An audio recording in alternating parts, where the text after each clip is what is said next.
Asato ma satkamaya, tamaso ma jyotirgamaya, mrityorma amritam gamaya, aviravirmaheti, rudrayatte dakshinam mukham, tenamam pahi nityam. May the Divine lead us from the unreal to the real, from darkness to light, from death to immortality. May the Divine Consciousness fill our hearts and protect us. So today we begin with the third section of the second chapter. So as we saw before, this chapter can broadly be divided into three parts. The first part, Krishna described the nature of the self. In the second part, comprising not more than 5 or 6 verses, Krishna described the practice of Karma Yoga, a selfless activity. And the reason for that is, the first section when it described the nature of the self, we might say, why begin a text describing the nature of the self? And if we look deeply, we will see that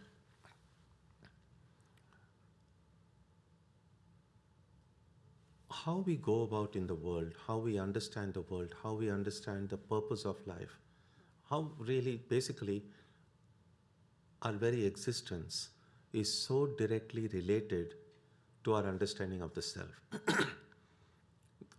How, if my understanding of the self changes, the way I look at the world will change. The way I look at and relate with other people will change. So much depends on what I understand myself to be, who I am really. And one simple way is clearly, because we see ourselves as human beings, it's so effortless to see everyone as human beings. We don't need to look at study books to say, who are these creatures in front of me? We know exactly they're human beings because I see myself as a human being. And when I stop seeing myself as a human being, in fact, when I don't see myself at all, I don't see the world also, like when I go to sleep. When I go to sleep, when I'm in deep sleep, I'm not even aware of myself. And I'm not aware of myself, and I'm not aware of the world as well. So there is this deep connection between the self and the world. And so this text, therefore, the second chapter begins with the nature of the self. And the premise being that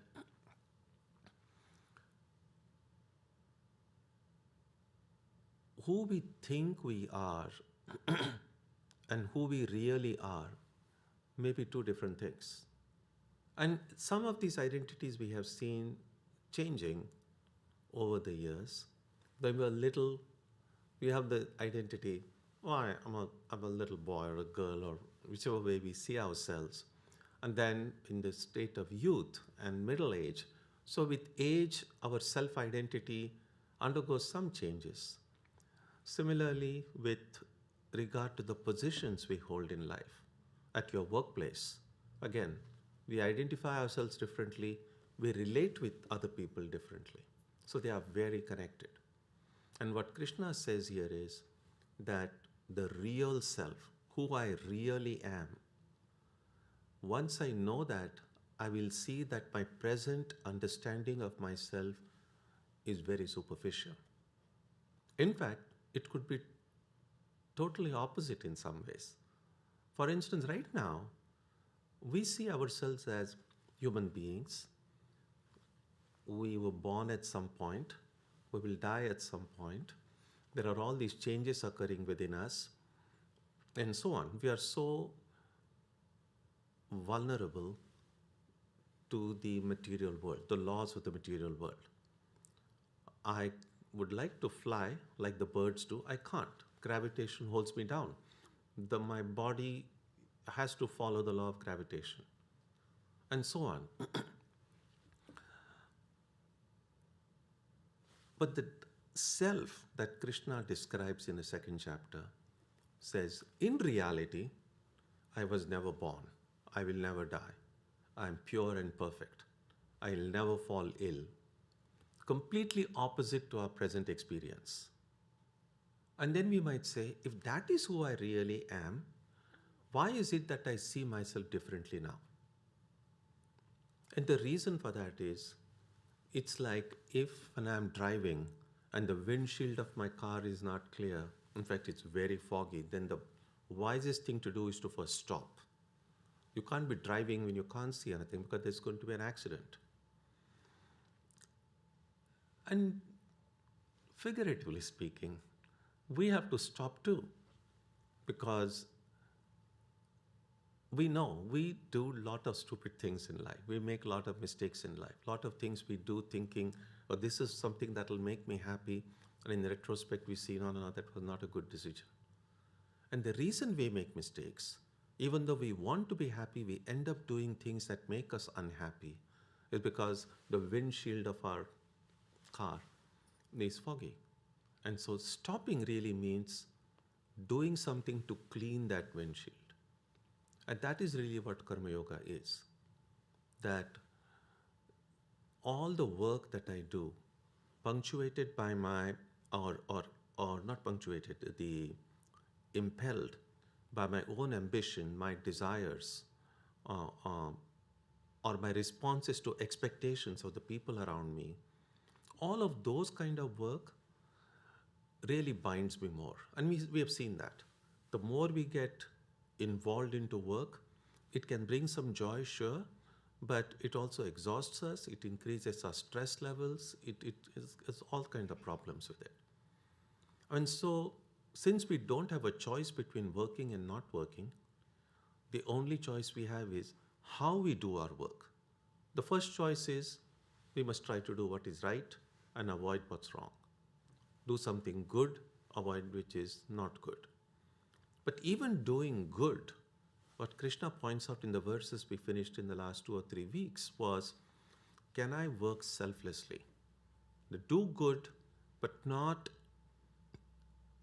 hanker after the results of that good things. Because that expectation, that desire itself will bind me more. And so, if I'm able to do that, then my windshield of my car becomes clear. I'm able to see things clearly, not only outside, but inside. And then I see that all along, I saw myself as a mortal human being. But now that I'm able to see clearly, I see that in reality, the divinity and the perfection and the freedom that I was searching for outside is all really inside. That I am this pure, perfect, divine being. Now, all of this sounds great logically and theoretically makes sense. But the question that Arjuna has is it really possible? Has anyone really achieved this? And we know that this philosophy is not was invented yesterday. Now, this has been around for centuries. And therefore, there have been people who have lived according to these teachings, actually experienced the truth of it. So we know we are on a firm ground. That people before us have experienced the truth of this teaching. So if you and I try to follow in their footsteps, we will also experience the same truth. So that's Arjuna's question that begins, with which this third section begins. That what is the characteristic of a person whose heart has become completely pure and stainless, who is able to see things clearly, and who is able to experience that true self within? How does that person live? What does that person look like? And take a look at verse 54. Arjuna uvacha sthitaprajnasya ka bhasha samadhisthasya keshava sthitadhiv kim prabhasheta kimasita vrajeta kim. Arjuna said, how is the person of steady wisdom who is merged in samadhi described? How does the person of steady wisdom speak, sit, and walk? So the phrase here, the term here, for one who has realized the truth, one whose perception has become clear, the Sanskrit word for that is sthita prajna. Sthita means that which is settled, has become steady.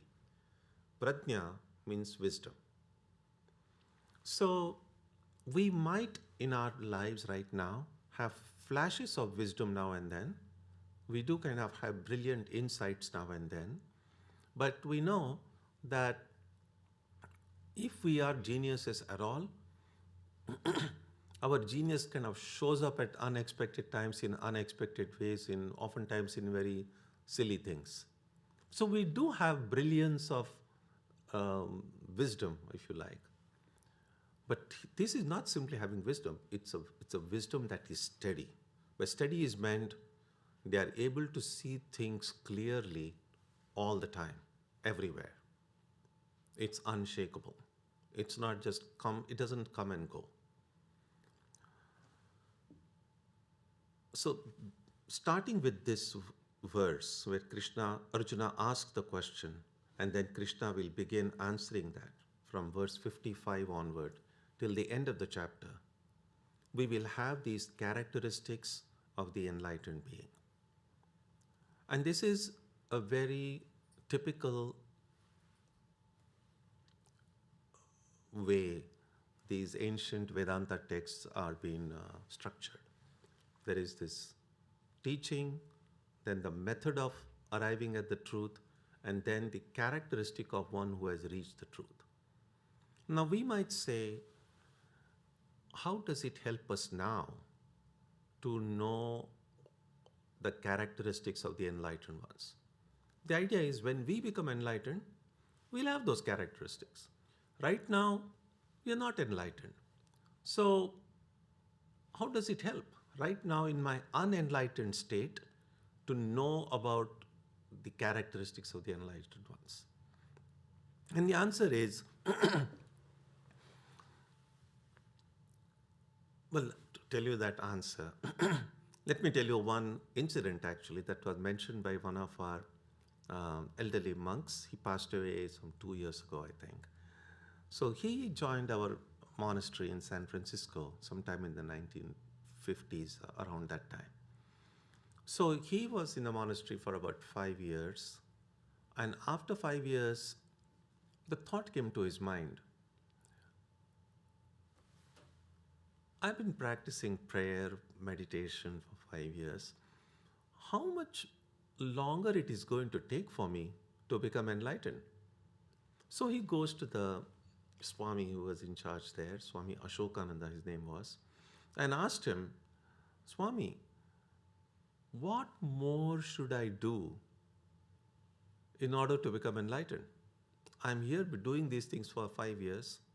I don't see much of a change, but what more should I do? And the Swami told him something which is so helpful, something that can help all of us. So he's told that young novice, he said, what are you waiting for? Why don't you start living now as if you're already enlightened? Because right now we feel, oh, I'm unenlightened. One day I will see these things clearly, know the truth, become enlightened.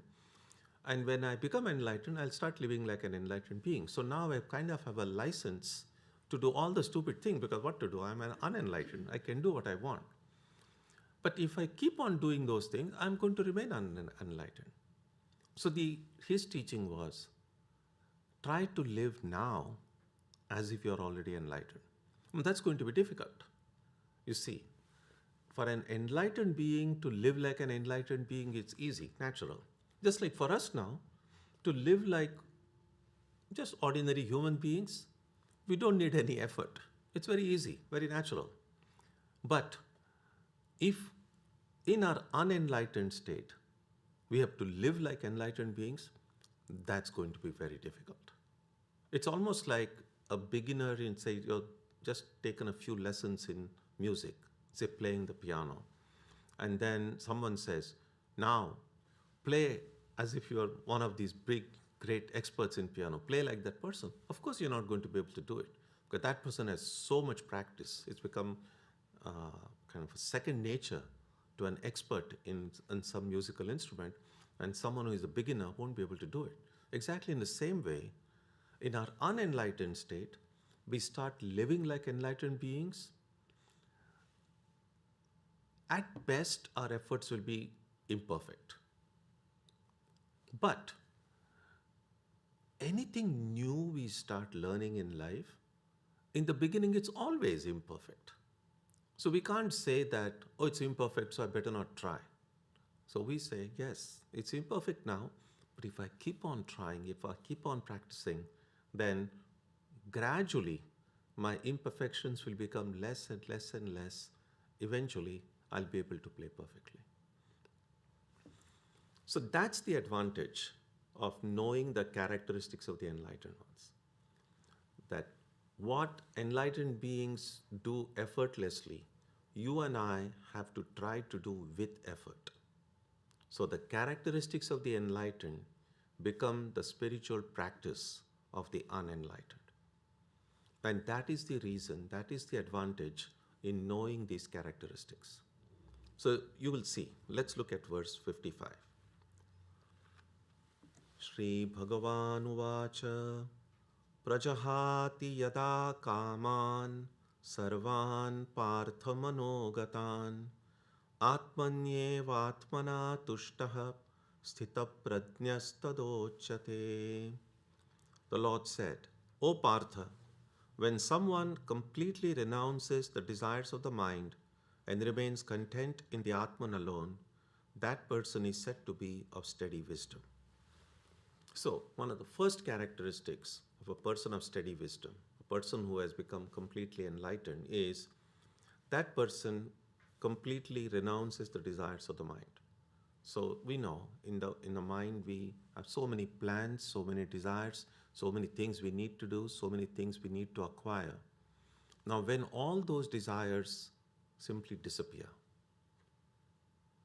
then we remain content in the self alone. You see, desires are a sign that I'm not content with myself, that there is some kind of a hole, so kind of an emptiness within. I don't feel complete. I feel kind of incomplete. And desires are a way of saying, if I get this, if I get that, then I might have some fulfillment. Right now, I'm a little bit unfulfilled.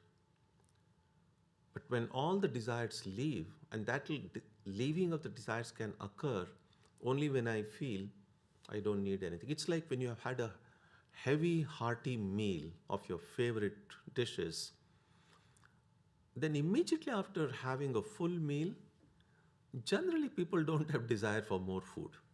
That will come back after about 8 hours or 10 hours, next day maybe. But when you're full, then you say, right now, I can't eat anything more.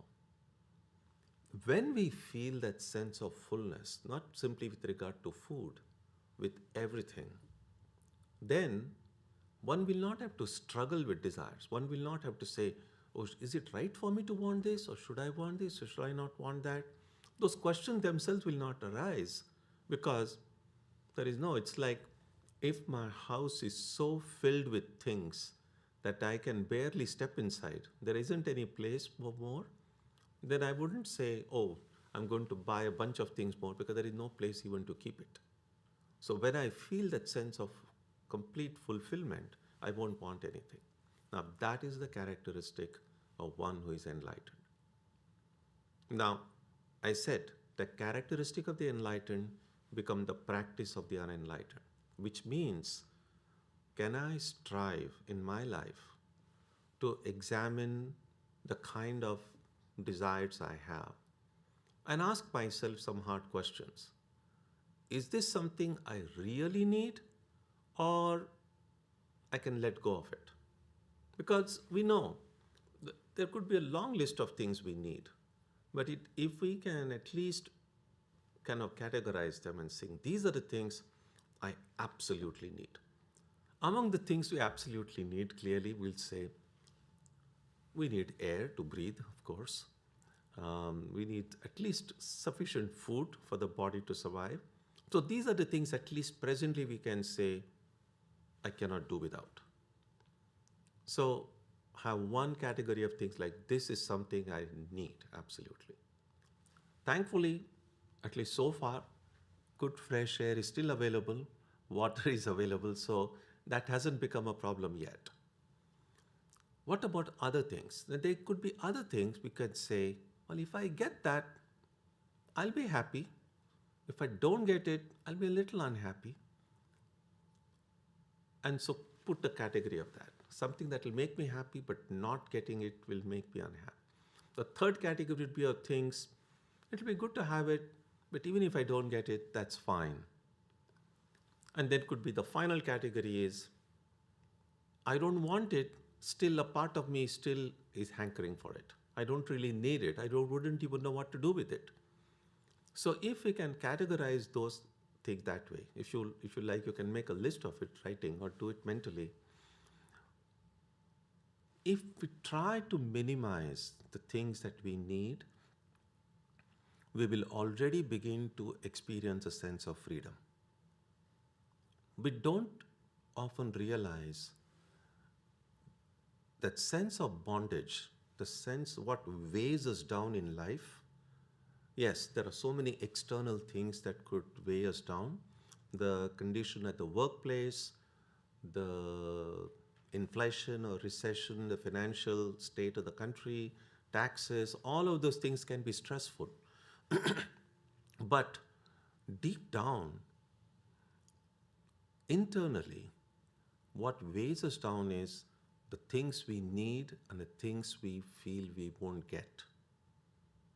The more I'm able to whittle down that list, even if I cannot bring it down to zero, even if I can make that list of things I want, things I hanker for, shorter and shorter, will already begin to feel a sense of happiness. It won't be total happiness because there are still things I need, but at least the list is shorter. Now, when I still have to struggle to let go of my desires, but the time will come when instinctively I will know, no, it's a little bit like, think about it this way.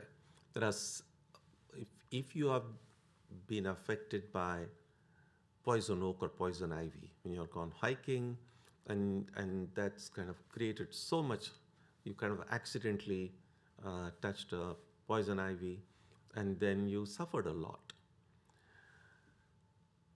If that suffering has been intense and you have paid a price for that, next time you go hiking, you will be a little bit careful. Your past experience with poison ivy, you will say, oh, let me make sure that I don't make the same mistake again.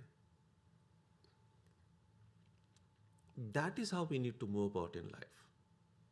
If we have seen that certain kind of desires, certain kind of hankering or expectations, if they have created stress and worry and anxiety and problems for me in the past, then I think we should find a way to minimize them or do away with them. Because there is always this kind of a tricky thing. Something has created a problem for me in the past, and I yet go and do again the same thing, thinking that, oh, this time it may not make a problem. But it's a vicious loop. We just keep on doing. So we look at the things that bring us pain in life. And we will discover most of the time that things that bring us pain and suffering are the things that have brought us pain and suffering in the past as well. And in spite of that, I keep on doing it. So in some ways, my own happiness, my own pain and sorrow is in my own hands. And the principle is really pretty simple and obvious.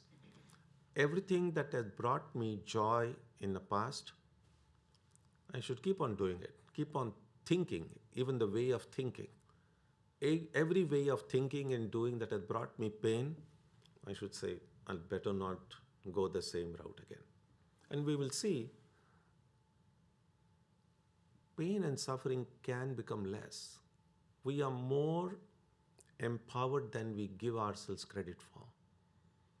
And the reason for that is the more I start blaming external factors and not take into consideration my internal response to those factors, I will always feel helpless because the world is so much bigger, so much more powerful. And we say, I'm so helpless, I can't do anything. But we can do something. And that something is, can I modify my reaction, my response to these external things happening? If I make a change here, then that will change, not for everyone, but it will change for me. That's what people did. When the pandemic that we have just passed through, yes, there were all these viruses out there. And so what we did was, we put on a mask, we took precaution. We know, by me putting on the mask, I'm not able to stop the spread of virus in the world, but at least I can stop it from, at least try my best to stop it from infecting me. In the same way, ups and downs will occur in life all the time. That's, everyone has to face it. But what I can do is, can I find a way of responding to them in a wise way so that, first of all, I'm able to protect myself. And if I'm able to protect myself successfully, then there is some hope, some chance that I might be able to help people around me as well. But if I can't do the right thing myself, my ability to help others also gets compromised. And that's what is meant here. When someone completely renounces the desires of the mind and remains content in the Atman alone, that person is said to be of steady wisdom. Which also means the ability to be by ourselves. What does it mean to be content in the Atman alone? Oftentimes we find that the joy and happiness that we get in life now can come from so many sources, maybe some good music or some television program or reading a novel. There are different ways things make us happy.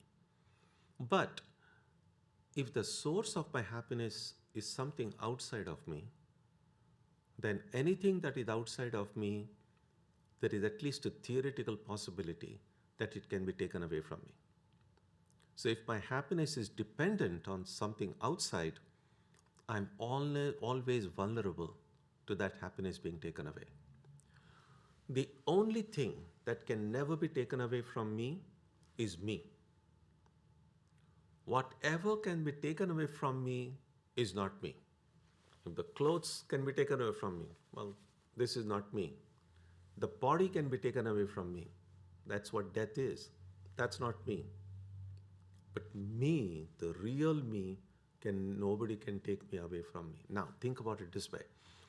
If I can find joy in that real me, problem is solved. I can always be happy because I can never be separated from who I am. And a way to test that is to spend at least a few minutes every day just with ourselves. Essentially, when we say pray every day or do japa or meditation, think about it this way, that when we pray, meditate, we are expected to be by ourselves. At the most, if you're meditating, me and the divine, in whichever form or shape I worship or meditate on God. So me and God are the only two entities. And if I'm not seeing God yet, there is just me. So when I'm praying, meditating, it's just me.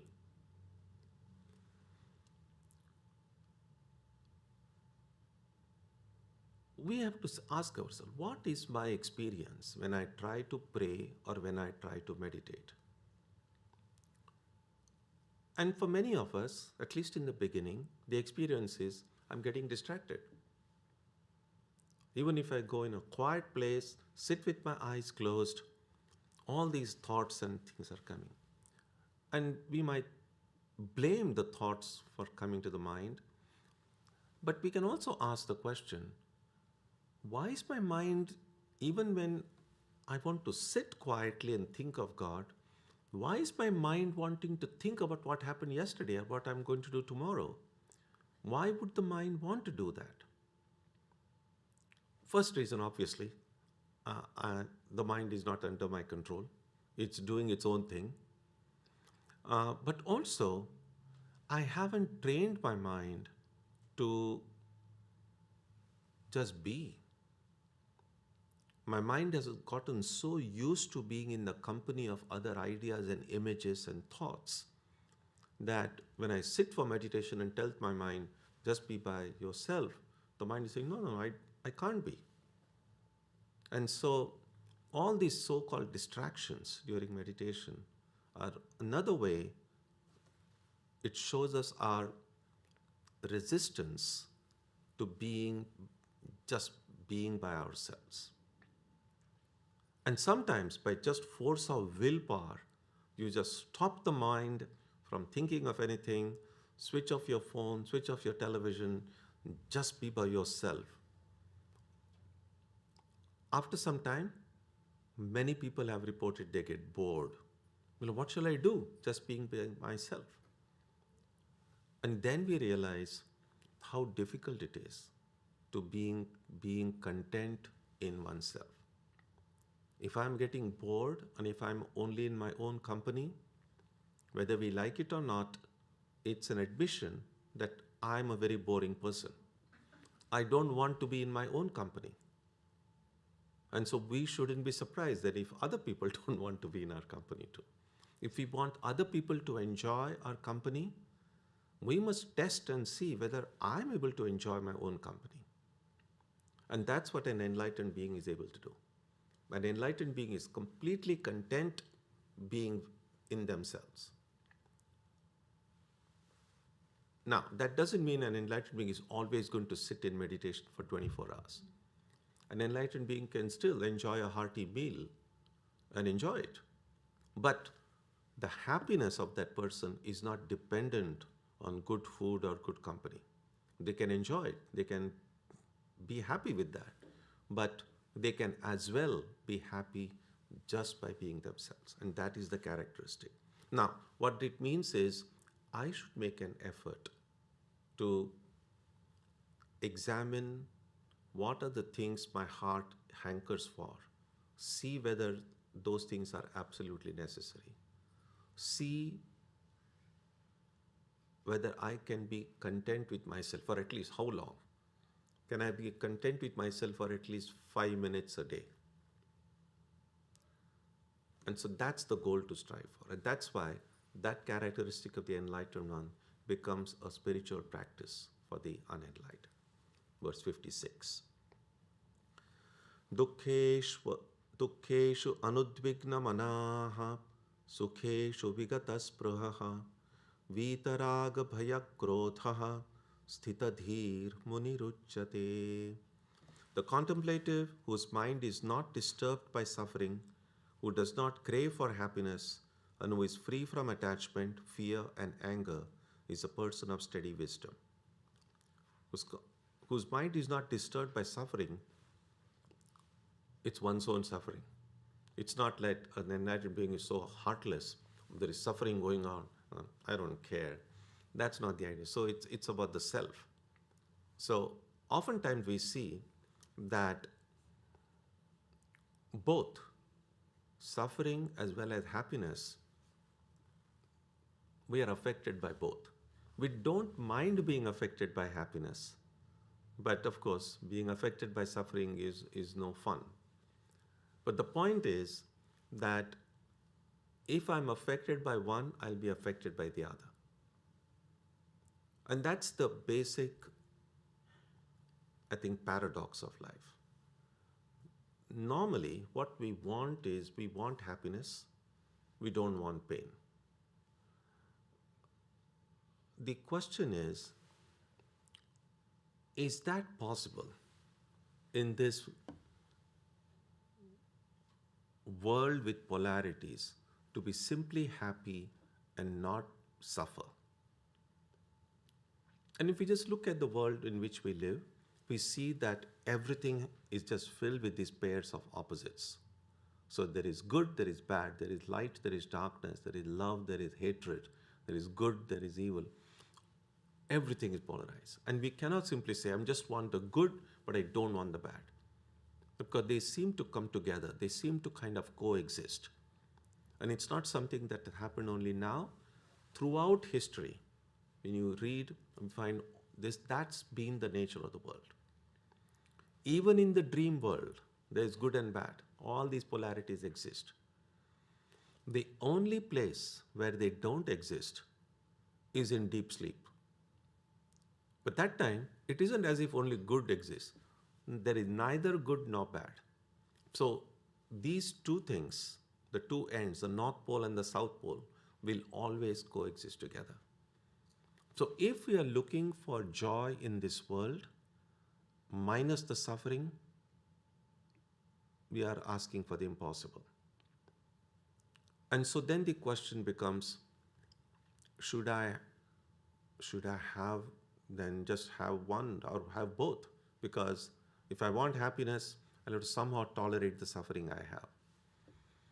And the answer that the Gita gives is, right now we are experiencing joy and sorrow because we are kind of on the surface of water.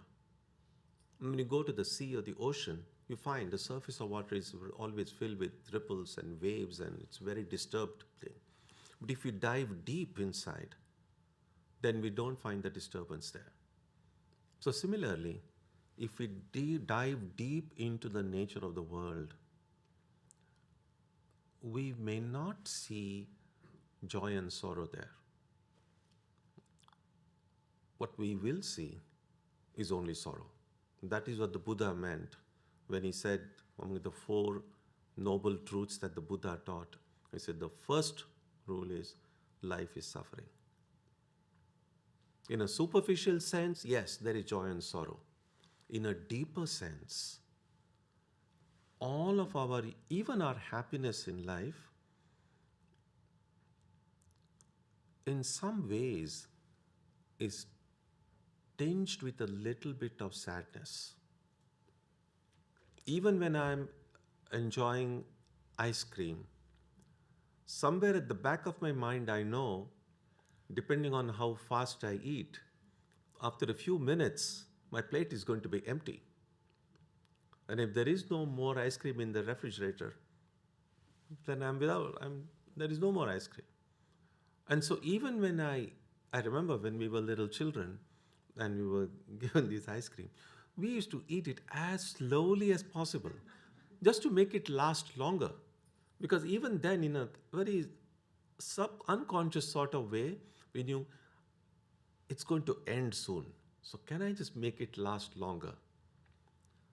And so we cannot fully enjoy something when at the back of the mind knowing it's going to go away.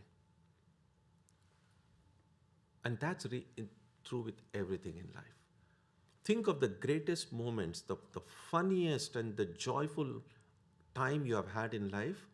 It was great while it was there, but everything ended. It never stays. It's not steady. Thankfully, the same thing is true with pain and suffering also. That, yes, suffering can be great, but just as joy comes and goes, suffering comes and goes. Even if you have had, especially when you go to a dentist, it could be extremely painful. Then pain is all that you think about.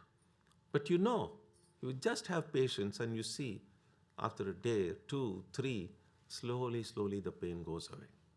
But same is true with regard to joy also. So both are perishable. And then, as I said, pain is painful, But even joy can be painful because it also ends. And that's why they say if you dive deep into the nature of the world, you find it's really just sorrow. Now, what Krishna is saying here, if you dive deep inside the world, you will see only sorrow. Some is very kind of a tangible sorrow, the other is a very subtle kind of sorrow. But if you dive deep inside your own true self, dive deep inside the Atman, there is no joy and sorrow there. There is just bliss.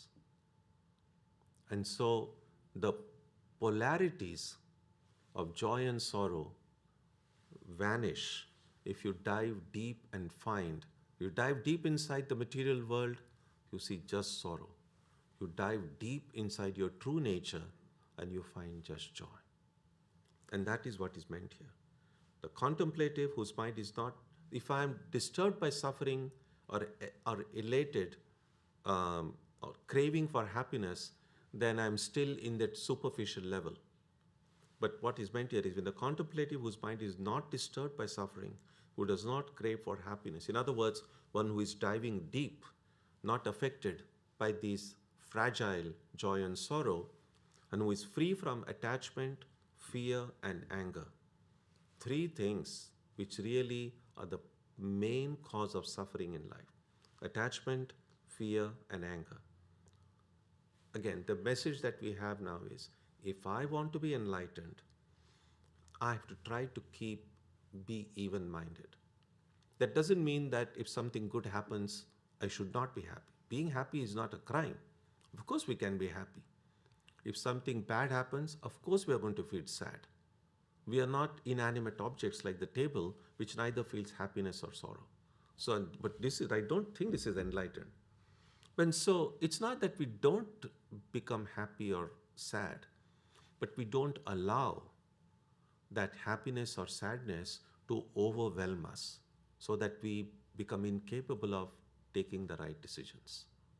So yes, happiness and sadness will occur in life, but if I can still have them under control, then all that I need to see is the level of the attachments I have, the fears that I have, and the anger that I have. The more I'm able to get rid of them, I will become closer to reaching that state of steady wisdom. So we'll stop here today. So if you have any thoughts, ideas, comments, questions, you can ask. Yeah.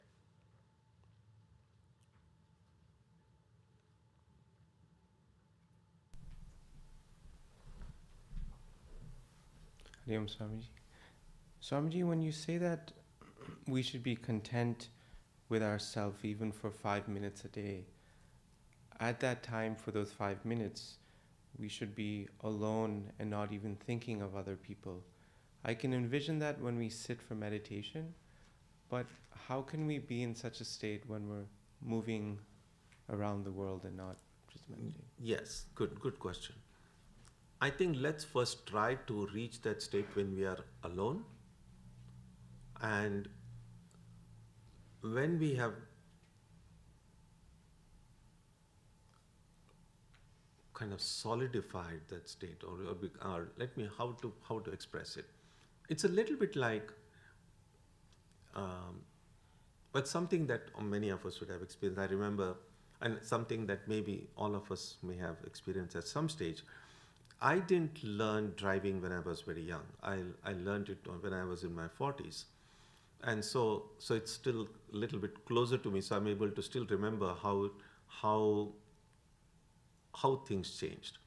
And so clearly, when we start learning driving, for instance, the very first time, you're so much focus. You're just holding the wheel and just want to make sure that you're doing everything correctly. You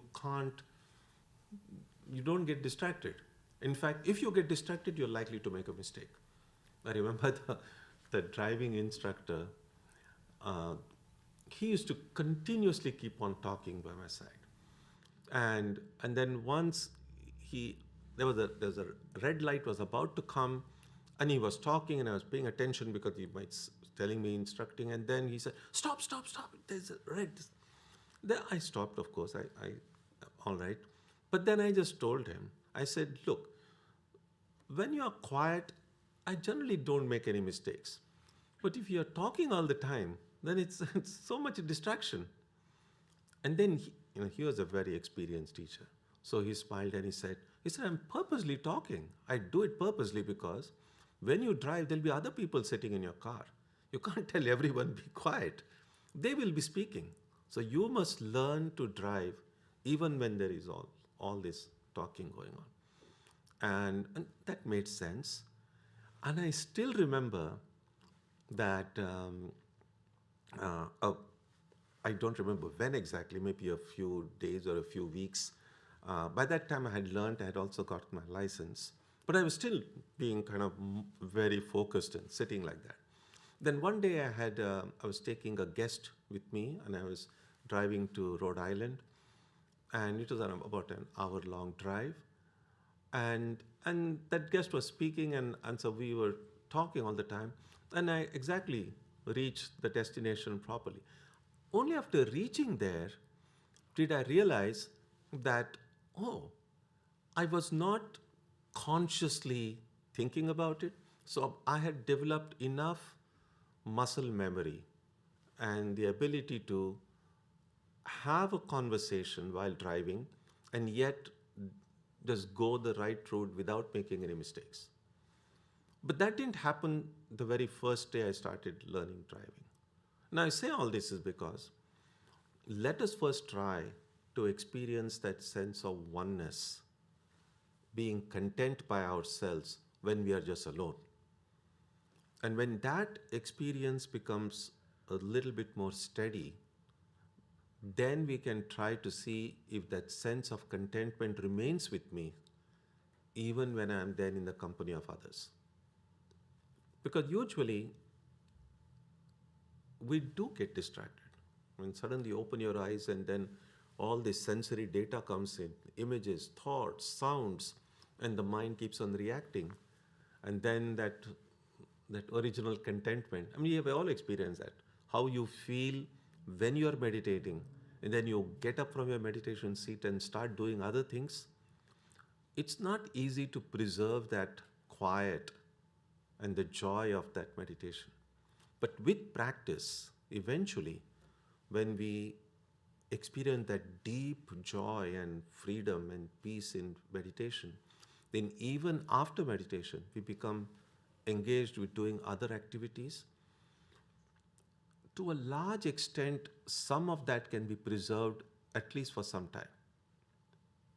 And then the more we become adept in our practice, we might be able to see that we might be able to preserve it for a longer and longer time. But that comes through practice. Namaskar, Swamiji.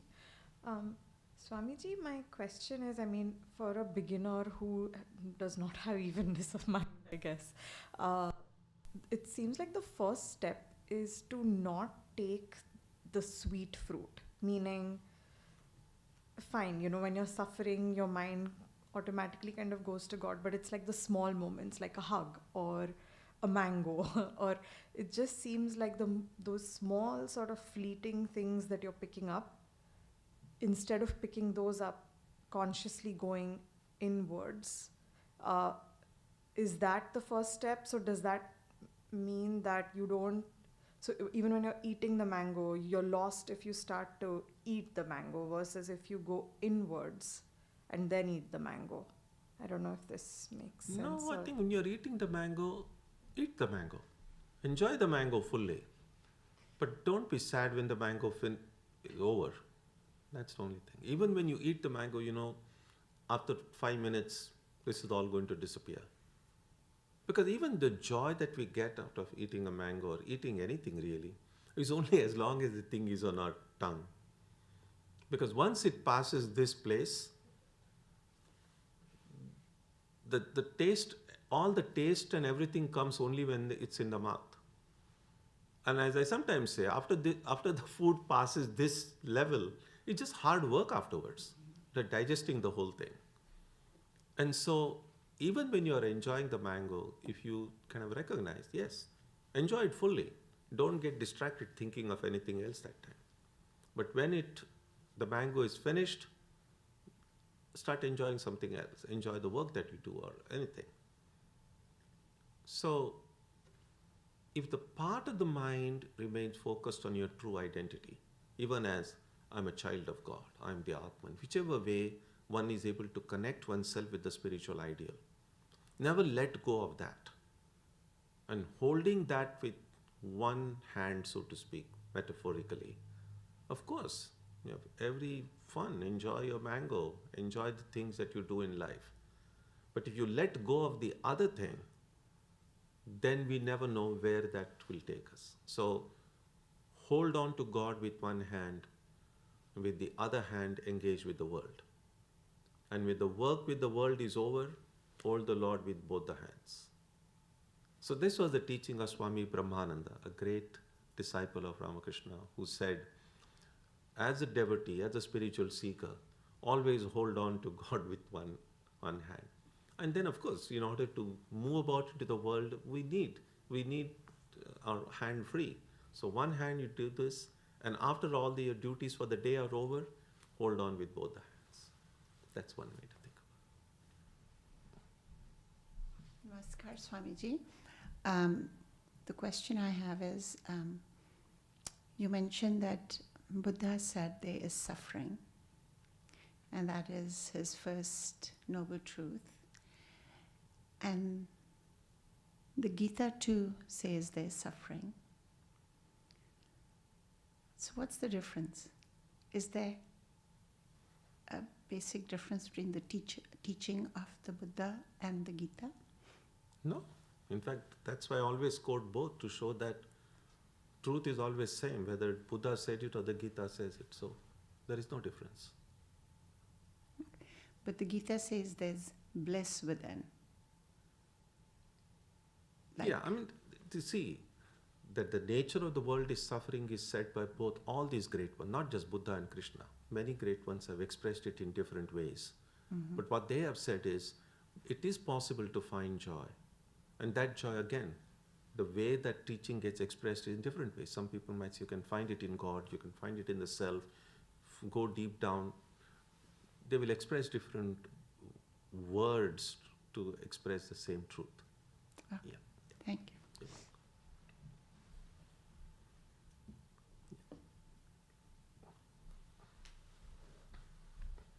Good evening, Swamiji.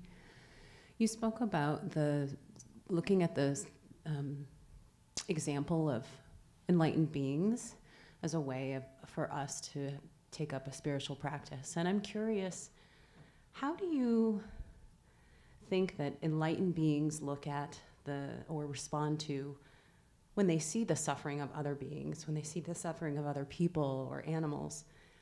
Because it seems sensible to say for ourselves that we have to deny our aversions or desires, but when we see the suffering of others, what can we do as a spiritual practice to not be disturbed by that? Yeah. We have examples from the lives of great mystics and saints that in fact they are able to feel the suffering of others more than even you and I can do.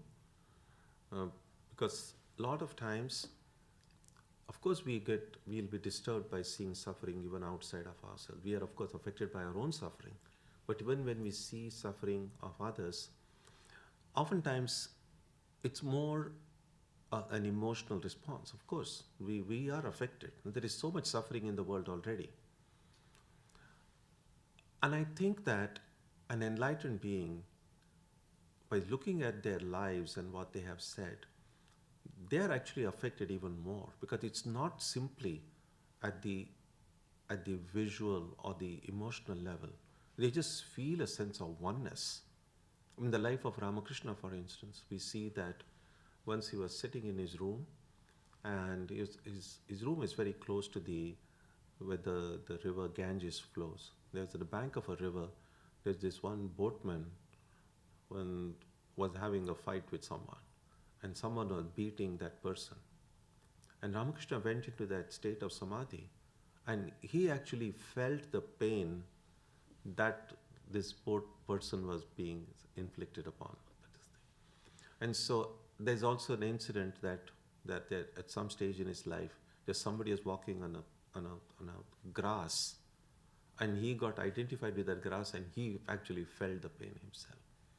So an enlightened being feels the pain at a much deeper level than you and I do, which is why we see that there is so much compassion in them. So what these beings do to help the rest of us is because they are able to not just see the suffering, but actually experience the suffering. And therefore, they really do all the lot of work. Having said that, beyond the suffering, they also see, just like beyond our suffering self is that same divine self, which is the source of joy. But that joy seems to have been covered, and now we are experiencing suffering. So even when an enlightened being sees suffering, knows that at the foundation of that is still the divine. The divine is omnipresent, is filled everywhere. So it's kind of difficult to put into words. Even when they see oneness, even when they see that joy, even when they are fully immersed in joy themselves, they are able to experience the suffering of others viscerally. And that's why their compassion flows way more deeply than the compassion that you and I are capable of. Pranam Swamiji. So similar to the last point that was made, and today you talked about how you can stay in bliss and be beyond or transcend sorrow and joy, I guess. And so is that so? Bliss is neither joy nor sorrow. So it seems to me that that an enlightened being can experience the sorrow or the pain, but still be in the state of bliss, transcending that state as well. Not exactly at the same time, you might say. For instance, we see in Ramakrishna's life, he used to be in a state of complete total absorption in that samadhi. That time he was in total bliss, but that time he was not even conscious of the world around. But then what the books describe as kind of coming down from that highest superconscious state, when they are still kind of, again, with one hand, metaphorically, they're kind of connected with that oneness, but they also become aware of the world. That's when you can say, deep down inside, they are still in touch with that bliss, but because now they can see the world, they're able to see the suffering and identify with it. So that's the kind of, sometimes they mention the state of, in the Gospel of Ramakrishna, sometimes you will see that it's described that there is this state of total absorption, superconscious state, then there is kind of a half conscious state, when you are half conscious of the supernatural or the divine, and half conscious of the world. And then there is this fully conscious of the world. I mean, so they say that when you're fully conscious of this world, that was the time then, whether it's Sri Chaitanya or Ramakrishna, they just danced in ecstasy and sang and so on. So that's how, again, what the enlightened being is experiencing, only the enlightened being knows. What the rest of us are doing is we are seeing these changes in these great ones and then trying to figure out, maybe this person is now a little conscious of this or not of that. So ours is a inference done from looking at the way these great ones have reacted to things outside.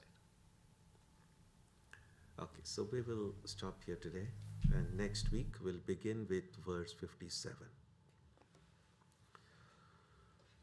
Om Jananim Saradam Devim Ramakrishnam Jagadgurum Padapadme Tayo Shritva Pranamami Muhurmuhu.